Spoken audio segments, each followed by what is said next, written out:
তেঁতুল গাছের নিচে হাত বেশি রাখা আছে, মেরে দে। আরে না কেন বলো কোথা থেকে চুরি হয়েছে? না রাস্তা থেকে। কোন রাস্তা থেকে? না পিচ রাস্তা থেকে। আরে জায়গাটার নাম কি? মল্লিকপাড়া। মল্লিকপাড়া? ওইটা তো ছোট হাতির এলাকা। চলো আমার সাথে। মা ওই ছেলেটা আমার হার চুরি করেছে। এই ছোট হাতি, তোর চেলা আমার বৌমার চেন চুরি করেছে। না না কাকিমা, আমরা এখন এই কাজ ছেড়ে দিয়েছি। বৌমা দুজনকে চেক করো।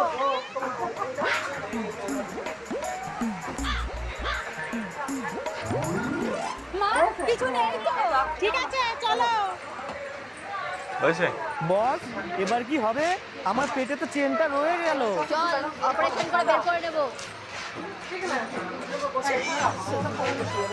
ডাক্তার বাবু,